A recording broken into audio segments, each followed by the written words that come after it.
Саламатсыздарбы? Эмесе же ошондо программасы. Кыргыз-тажик чек арасында кызык тирешүү башталды. Тажик тышкы иштер министрлигине бүгүн кыргыз элчиси Жаныш Рустамбеков чакыртылып, министрдин ордун басары Музафар Хусейнзода ага каршылык нотасын тапшырды.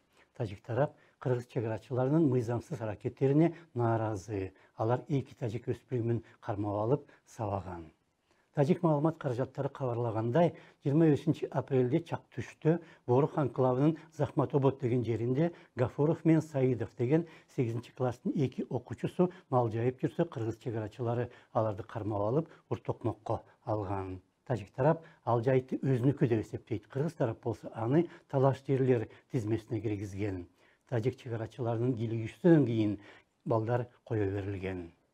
Мурда күнү 26 апрелде Кыргыз тышкы иштер министрлигине тажик элчиси Назирмат Ализода чакыртылып, министрдин ордун басары Нуран Ниязалиев ага дагы каршылык нотасын тапшырган. Анткени андан 2 күн мурда Тажикстандын атайын кызматкерлери Лейлек районунун 2 жаш тургунун уурдап кетип, катуу сабоого алган. Ал тууралуу ошол эле 26 апрелде өз интервьюсунда президент Садыр Жапаров дагы айткан. Кече күнү дагы бир окуя болду. Чек арадан Тажикстандан 2 баланы уурдап алып өтүп кетип, сабап, сурап, канча аскер техникаңар бар, канча аскерлер бар биякта деп сурап, ушу жаш балдардан. Анан кайра кое берген учурлар болду. Ушундай учурлар чек ара чечилмейин боло берет да. Мындай кайталана берет. Буга чейин деле болуп келген, мынакей, билесиздер. Ошондуктан биз чек ара маселесин мейли каалайбызбы, каалабайбызбы чечишибиз керек. 19 жаштагы Дастан Ашрапов мен Кубатбек Каныбек уулун белгисиз адамдар түн үчүн уктап жаткан жеринен кармап кетип, көйнөктөрүн чечип, башына кийгизип, аскери бөлүккө алып барып катуу сабаган. Балдар кийин айтып бергенге караганда, ал адамдар чек ара бөлүгүндө иштегендер болгон, бирок аскери кийимчен эмес болчу. Кыргыз тараптын каршылык билдирилгенден кийин балдар бошотулган. 23 апрелден 24 апрель түн ичи тажик гражданская формада келип, бизде экөөбүздү уртокмокко алып жаткан жерибизден Тажикстанга сүдүрөп алып кетти. Бизде ошо Тажикстан шаарына алып барып, Кулчан шаарына.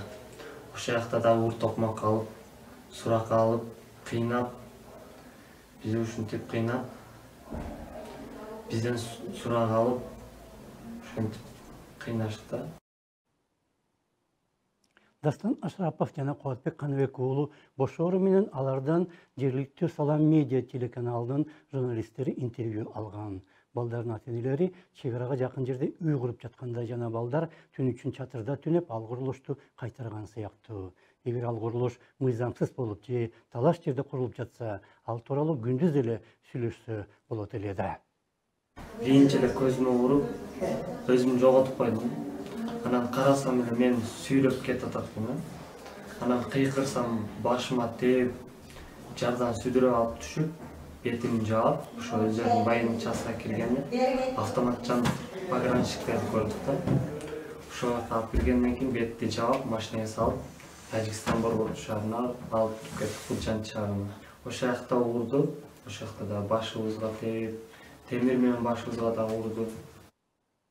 Дастандын энеси Махабат Ашрапова болсо, балдар аман-эсен кайтып келгенине кубанганы менен жергиликтүү бийликке нааразы. Айыл өкмөтү менен чек арачылар жергиликтүү жарандарды коргой албаса, алар эмне жумуш аткарат? Андан тышкары чек ара жыл өткөн сайын кыргыз тарапка жылып келатат жана ал тууралуу тажиктер өздөрү да айтууда, дейт Махабат Ашрапова. Биздин таянар тообуз кимдер, биз кимге ишенебиз? 14 гектар жерибизди тажиктар азыр ээлеп алып, ана эгин тегинди кылып, биздин өзүбүзгө малинасы клубникасын сатып, эмен айдап атат. А биздин жерлерди эктирбейт. Биздин өзүбүздүн суу болсун, 100% биздин суудан көгөрү өнүп өсүп атат. Мына мисалы, простой адамдар коргош керекпи? Итчелик өзүнүн короосун коргой албагандан кийин итиңди дагы эле жок кыласың го. Кандай болгондо да өспүрүмдөрдү уурдап сабоо аркылуу чек ара маселелери чечилбейт го. Же ошондо саламатта калыңыздар.